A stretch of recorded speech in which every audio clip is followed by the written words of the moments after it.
Welcome to a show where you will hear about how our liberty is being eroded by the very people that swear an oath to protect it. Today, the president signed a big new anti-terrorism bill that would expand the government's ability to track down terrorists, but at some cost. On this show, we will discuss many of the lies that the government that hates us, by the way, we will discuss the lies that the people in positions of power and influence spread every day. And what is the best way to confuse children?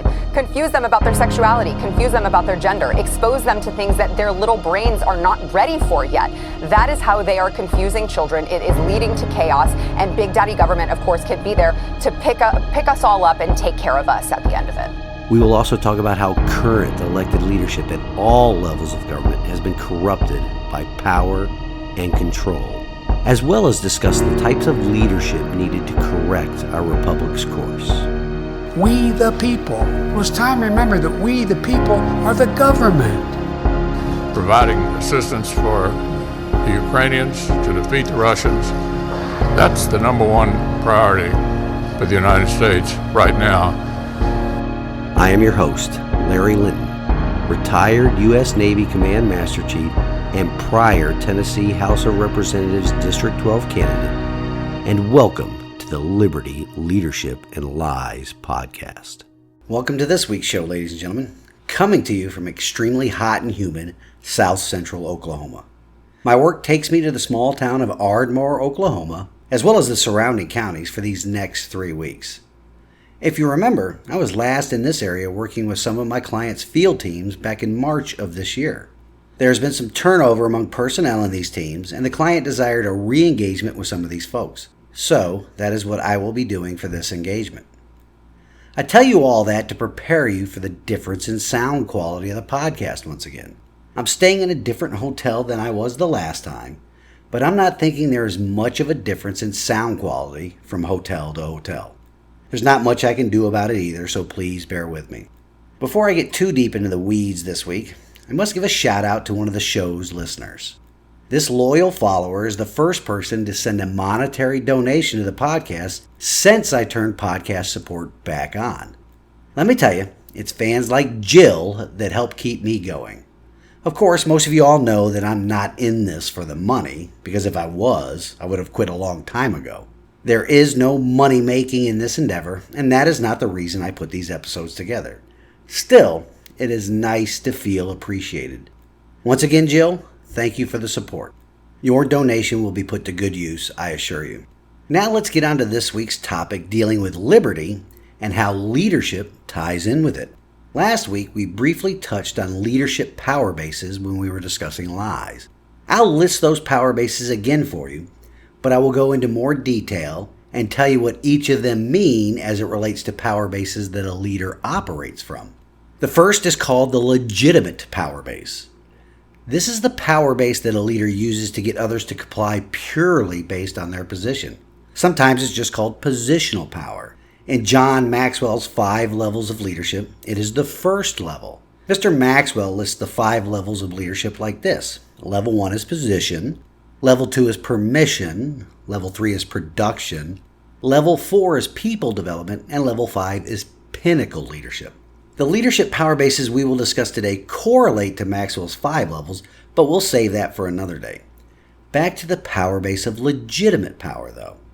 In a hierarchical type of organization, which is the type of organization or company that most people are familiar with, and come to think of it, matrix-style organizations are the same way too, but in a slightly different way, because in that type of organization, there are many different leaders that share power across different lines of effort. Anyway, in the commonly recognized hierarchical company organization, the people at the top of the organization chart, often referred to as being in the C-suite, they use the power base of legitimate power to demand or obtain compliance from employees and subordinates in the organization.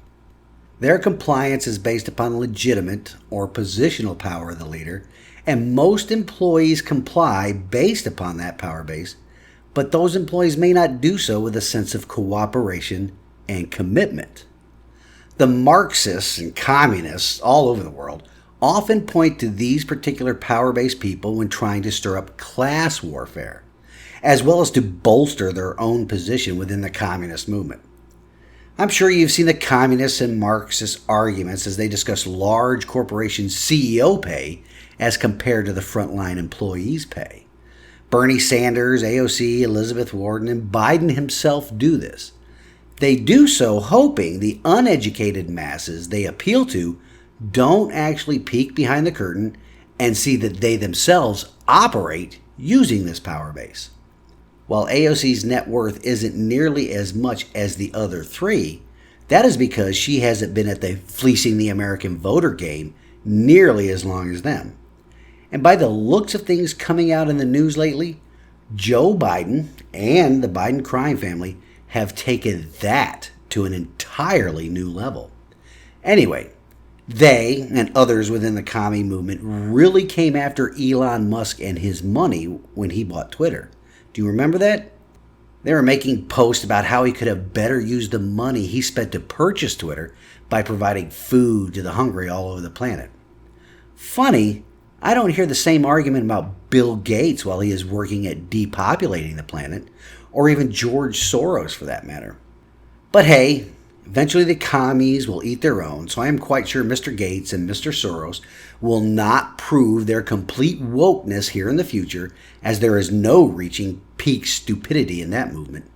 And then the commie foot soldiers, they will turn their bloodlust against them. Moving on though, there's the reward power base. This is a power base that reflects a leader's ability to yield power by compensating or quote-unquote rewarding their employees or subordinates for their compliance or commitment. This is often an overlooked power base by new leaders, especially those that cannot control monetary compensation. But reward power, it goes beyond money. Reward power can be something as simple as a pat on the back and telling a person well done, especially in front of their peers in the organization. The reward power can also come in the form of time off or special recognition programs that have little to no cost at all, such as, plaques, letters, employees of the month or quarter or year, and so forth. Or maybe even Woman of the Year recognition in media publications or at the White House, even if you're a man. Keep that in mind. The new leader often thinks that reward power comes in the form of monetary compensation only. Used appropriately, reward power can be a strong motivator for employees, subordinates, or people within a movement. The way the communists have used the reward power base in government, it's actually sickening. Look no further than the American Rescue Plan as well as the Inflation Reduction Act. Federal grants and subsidies to private corporations as well as to state and local governments. One has to admire how those are actually brilliantly executed rewards which cost the government nothing, because the tax-paying American citizen provides the funding for those rewards. We'll discuss that further in a bit though. Next up is coercive power. It means just what you think it means. It is a power base where a leader gets their employees or subordinates, and in the case of the government, the citizens, compliance or commitment through force. This force could come along the lines of economic, social, emotional, political, or physical areas. Many of us who have not been asleep at the wheel saw this in action everywhere during COVID. Well, that is when it came out of hiding. Coercion has been the federal and sometimes the state government's main way of quote-unquote leading for the past few decades. Everybody in a leadership position, good or bad, if they are being honest with themselves, will find at least a few occasions where they had to use threats or coercion, either directly or indirectly, to get work done. I used it myself a few times on active duty, but only as a last resort. Now, I'm not calling myself a good or a bad leader. That's something for other people to determine. I'm just being honest with you by letting you know that I have used that power base at times in my naval career. Now, used too often, coercive power can backfire in the long term. Keep in mind, though, as I am going through these power bases, that I mention the term or words employees or subordinates quite a lot. They're often interchangeable. Mainly because this comes from my background of leadership positions in the Navy, as well as in my current leadership consulting business. But as I am explaining these power bases to you, dear audience, every time I mention employee or subordinate, I would like for you to replace that word in your mind with the word citizen. We, the citizens of these United States of America, have mistakenly assigned the word leader to elected officials in government. What they actually are, they are representatives that are supposed to operate as servant leaders. Or, really, they're supposed to exercise servant leadership. There's a difference between the word leader and the term leadership that is often confused in our culture today. Through our, and our means the citizens of this republic, due to our apathy, elected officials put themselves in the position of leader, and instead of governing based upon the tenets of servant leadership, this has resulted in elected officials attempting to rule the citizens, not govern the republic. We have discussed that many times on this show before, and most likely will do so again and again and again in the future. Moving on with the power bases though, the next power base is informational power. This is where somebody in the role of leader exercises control over critical information that others need. The offer to share it or the potential threat to withhold that information gives that leader power. Where have we seen this power base abused for the past few years, ladies and gentlemen? And don't think it's just been the past few years. It's been going on for more than a century. The Founding Fathers understood just how important information power was and ensured they put it as first in the Bill of Rights.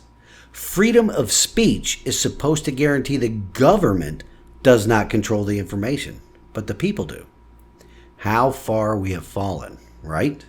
However, this form of power base dissipates immediately once the information is shared, or if the information is obtained through other means, despite the leader's attempt to withhold it.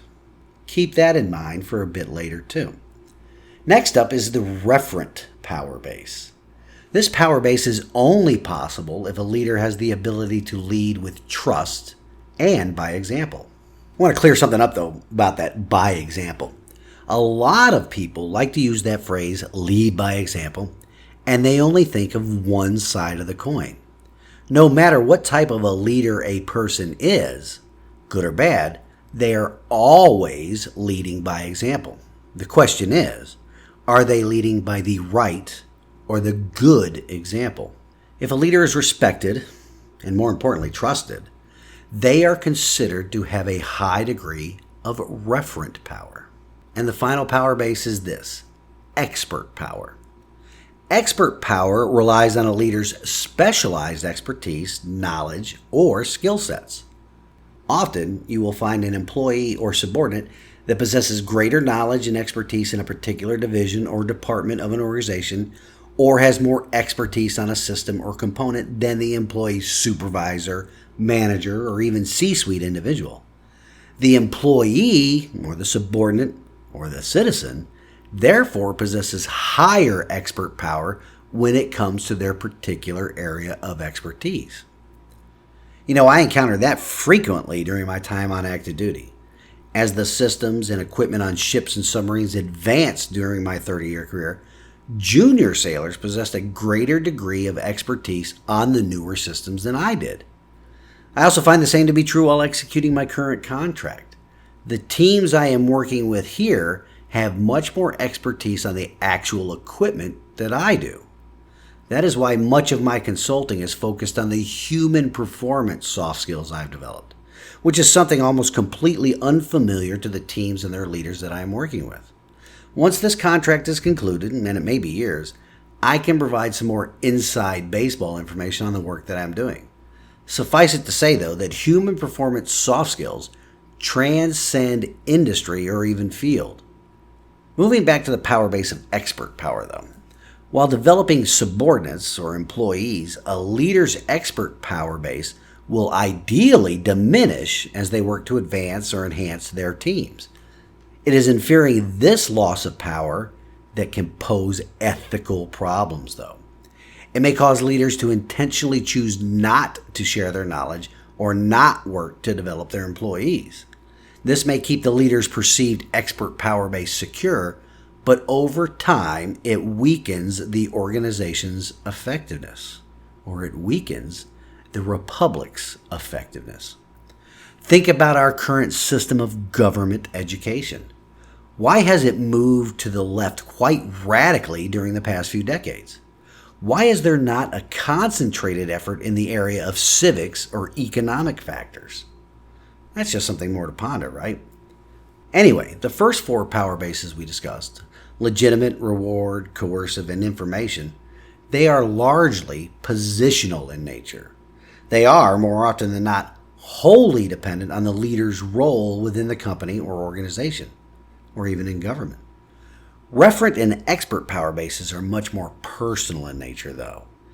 They stay with the individual irrespective of the organization.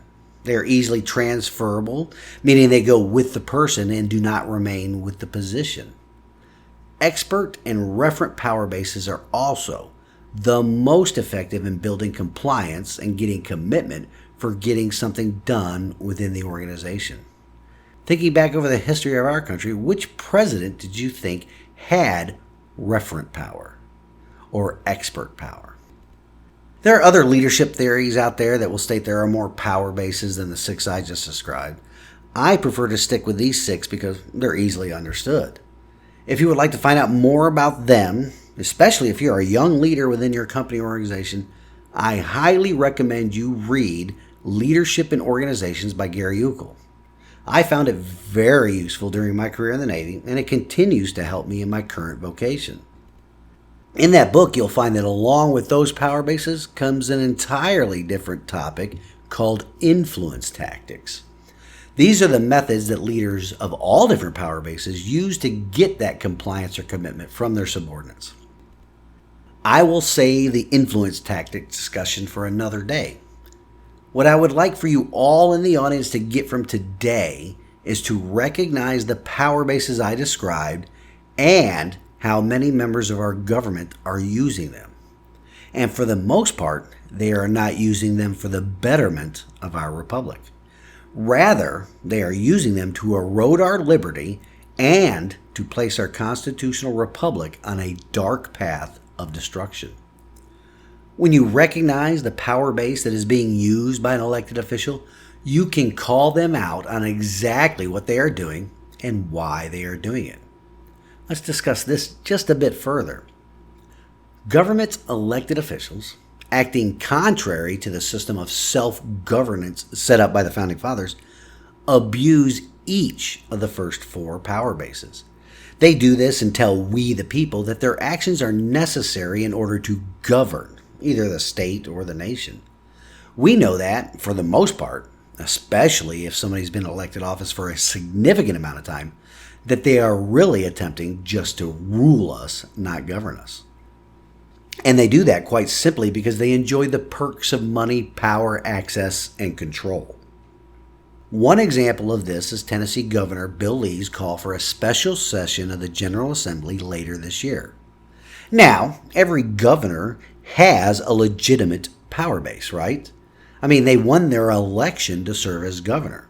How they win is quite often through our apathy or through the machinations of the state's two major political parties, which is a topic we have also covered before and will also keep hammering on until we shake the apathy off. But back to Governor Lee, though. He absolutely has the constitutional authority to call for a special session of the General Assembly. The Tennessee Constitution lists this as one of the authorities that comes with the position of governor. We've gone through two of those sessions here recently. However, what is the reasoning behind his call for this special session later in August? Many of you know that it comes in the wake of the transgender murder spree at the Covenant School in Nashville. One of the many mistakes people in leadership positions make is that they think they have to be seen doing something whenever a tragedy occurs. More and more frequently lately, those in leadership positions that are attempting to do something often end up eroding the liberties of law-abiding citizens with the actions they propose and then execute. Just the initial glance at this situation bears that out. Because why would a self-described Christian conservative governor and a governor of a very red state propose any actions that would violate the citizens' constitutionally protected, inalienable, self-evident rights?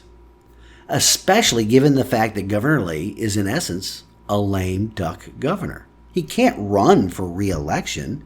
When you think about that fact, Governor Lee's rush to be seen doing something in the aftermath of that tragedy smacks of something else entirely. He cannot use whatever action he proposes and enacts to run for re-election, right? Especially given the fact that if he was able to run for re-election in the state of Tennessee, violating the Second Amendment rights of the citizen in this red state is definitely not a winning proposition. So what is motivating Governor Lee to act like this right now? Also, given the many public statements from members of the General Assembly that any red flag law that the governor wants to propose will be dead on arrival once the special session convenes. It's an exercise in futility unless something else is happening behind the scenes. Is Governor Lee and his handlers grooming him for national office? Or are the deep pockets behind these many anti-Second Amendment groups around the country promising Governor Lee something else entirely? Of course, that is all speculation on my part, and we all have to wait and see what comes out of his office when the special session convenes in August. But my money is on money, pun intended. But the governor's call for a special session of the Tennessee General Assembly is a miscalculation at best, or an abuse at worst, of the legitimate power that comes with the office. It isn't the first from this guy, and definitely will not be the last. As a matter of fact, in using this legitimate power base for the situation, he has gone on to abuse the information power base for not only his benefit, but for the benefit of gun control advocates. When Governor Lee initially announced his decision to call for a special session, he also had a portal on a website created to solicit input from Tennesseans about their thoughts on what should be done. That seems okay, right? That is what elected officials are supposed to do, hear from their constituents. Well, in this case, it was to expand his information power base. Website surveys are effective tools at gathering data, especially surveys like the one the governor put out. Now he and his handlers have the name and IP address of everyone opposed to his plan. Doesn't it seem weird that now pro-gun control groups are suddenly reaching out to talk to the people that are opposed to any red flag laws being proposed in Tennessee? Just how did they find out who they were? I mean, what are the odds those groups randomly know just who to contact? It's almost as if their data, their information, was handed over or sold to them so these pro-gun control groups can launch a counteroffensive. Things that make you go, Abusing the power bases that come with the position is not the act of a Christian conservative, if you know what I mean. And it was done with the intent to erode the liberty of the law-abiding citizens of the great state of Tennessee. I hope you can see just how the positional power bases are often abused by those in elected office. And it is done with the intent to keep themselves in power while eroding the liberty of those they are supposed to represent. Here's another example of the abuse of the reward power base. It happened at the White House this past Monday. I believe it was some cultural degenerate celebration, although I'm not quite sure. Those are so frequently happening at the seat of our nation's government that it's hard to keep track of them. Anyway, at the White House event Monday, it was announced each state, territory, and the District of Columbia would be receiving quote-unquote funding for high-speed internet infrastructure deployment through the Broadband Equity Access and Deployment Program. Gotta love that equity word. That program is a $42+ billion grant program created in the bipartisan infrastructure law, and it's administered by the Department of Commerce. Isn't that just peachy? A law passed by the Uniparty in Washington, D.C. that authorizes the executive branch of our federal government to administer grants comprised of the taxpayers' money. To do what? What the taxpayers themselves could do in their communities if they were able to keep their own money? You bet. In other words, members of the federal government are using the reward power base to create awards made up of the taxpayers' money to give back to the taxpayer. And they have been getting away with this for more than 100 years. You have heard me describe this before as the government using our own money as both the carrot and the stick to get the compliance of the citizens. The bribe taker in chief's administration said awards range from $27 million to over $3.3 billion, with every state receiving a minimum of $107 million. Isn't that gracious? A minimum of $107 million is the minimum return to the taxpayer after going through the, what is that phrase again?